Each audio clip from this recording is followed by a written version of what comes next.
suis ravie de vous retrouver aujourd'hui parce que aujourd'hui est un jour spécial. C'est la sortie de mon roman Wolves. Donc ce roman, je vous en parle depuis très longtemps et ça y est, c'est aujourd'hui qu'il sort. Donc je suis vraiment super contente de pouvoir vous tourner cette vidéo. Et en fait je voulais profiter justement de sa sortie pour vous donner quelques petites anecdotes sur ce roman. Et donc voilà, je vais commencer avec le laps de temps qu'il m'a fallu pour écrire ce roman, puisque c'est une question qui m'est souvent posée. Eh bien il m'a fallu grosso modo 2 ans pour écrire ce roman.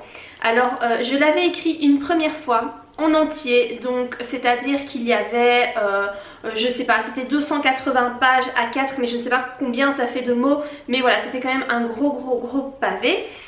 Et je l'ai réécrit quasiment complètement suite aux commentaires de la maison d'édition, donc BMR, qui me publie.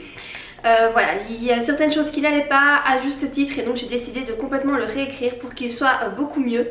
Du coup c'est pour ça qu'il a fallu 2 ans pour que ce roman aboutisse, donc 2 ans avec les corrections etc. Donc c'est long, voilà c'est long, mais c'est le délai qu'il fallait pour qu'il soit comme il est aujourd'hui.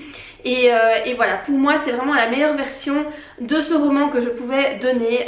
J'avais vraiment énormément potassé, j'y ai beaucoup réfléchi, j'ai changé énormément de choses en cours de route.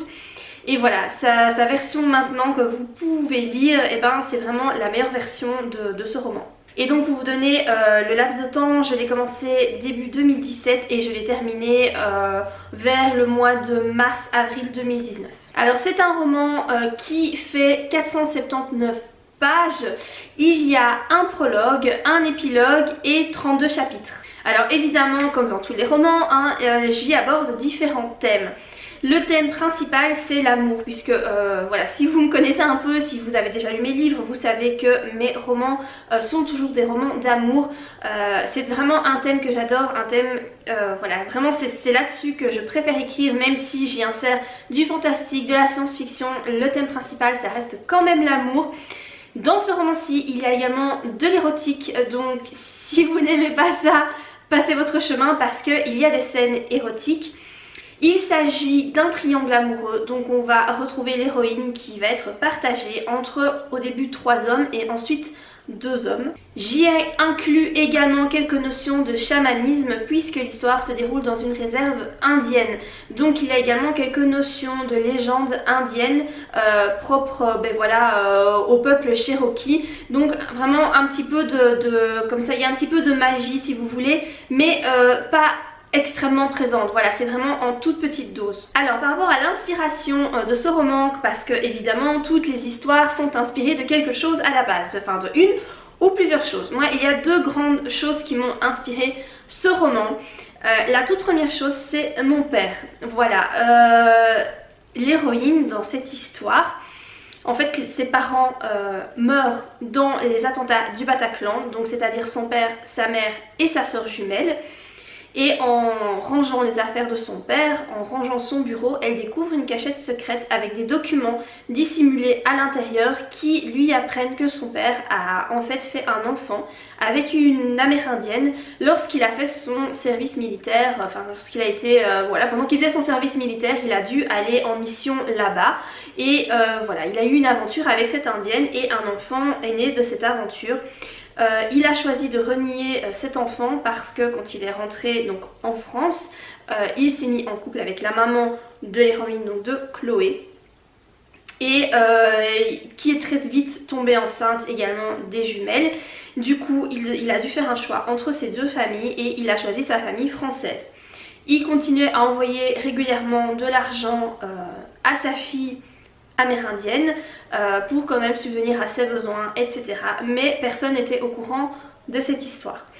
Alors pourquoi je vous dis que mon père m'a inspiré cette histoire? Alors je n'ai pas du tout de sœur cachée en Amérique, c'est pas du tout le cas, mais il se trouve que mon père quand il était jeune est parti quelques semaines au Canada parce qu'en fait on a de la famille, enfin on avait en tout cas de la famille au Canada, on en a toujours, mais le problème c'est que je ne la connais pas. La marraine de mon papa était partie vivre au Canada avec son mari ainsi que sa fille parce qu'elle avait eu une fille en Belgique. Sa fille, je ne la connais pas, je ne sais même pas comment elle s'appelle, mais je sais qu'elle a fait un enfant avec un Indien sur place. Cet Indien n'a pas reconnu l'enfant, d'ailleurs je sais que son prénom c'est Ricky, de l'enfant qui est né de cette union. Et je sais que l'Indien, voilà, ne l'a pas reconnu. Ce sont les faits que mon père connaît, mais il ne sait pas le reste de l'histoire. Voilà, ce sont seulement quelques petites choses qu'il connaît.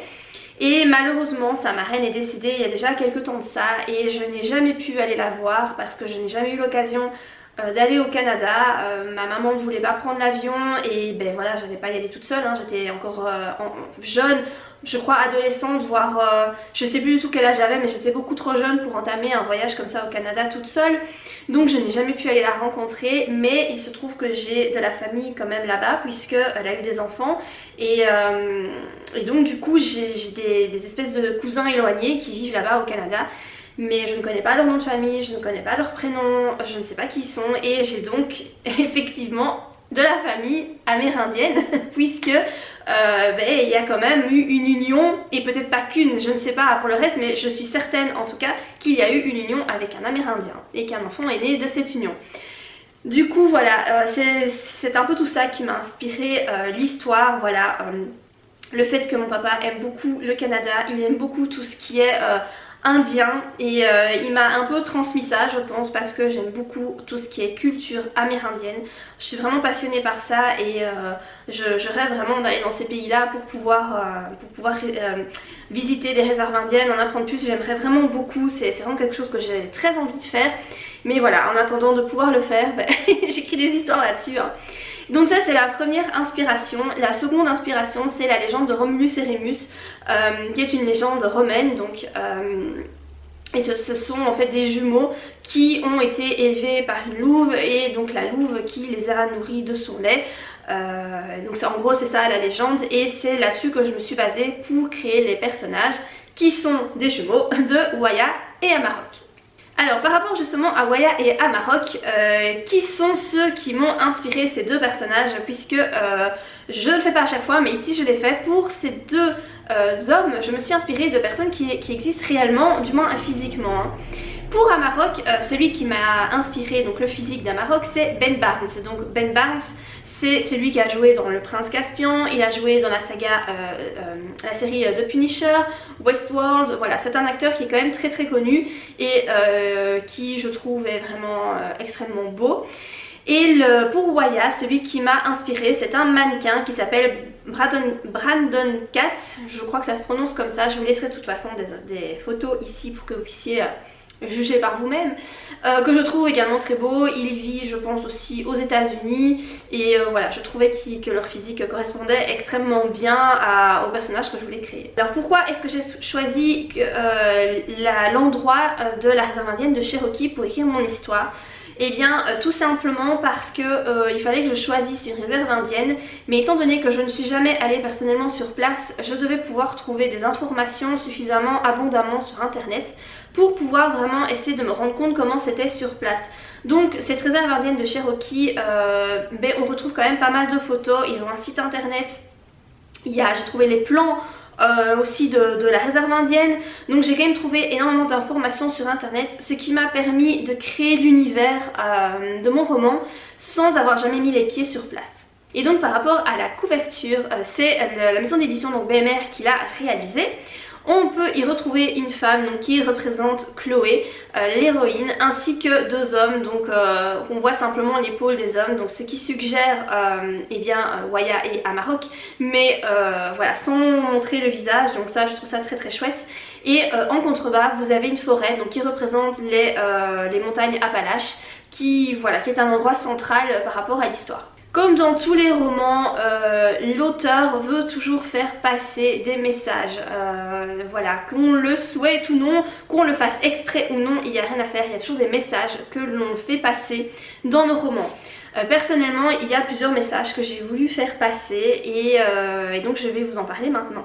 Le premier message que je voulais mettre en avant, c'est de la capacité que nous avons à nous en sortir face aux épreuves qui se dressent dans notre vie et qu'on a les ressources nécessaires en nous pour s'en sortir malgré les épreuves vraiment difficiles. Il y a des gens qui vivent des choses vraiment compliquées. Ici Chloé dans l'histoire vit quelque chose d'extrêmement dur, elle perd toute sa famille et elle se retrouve toute seule.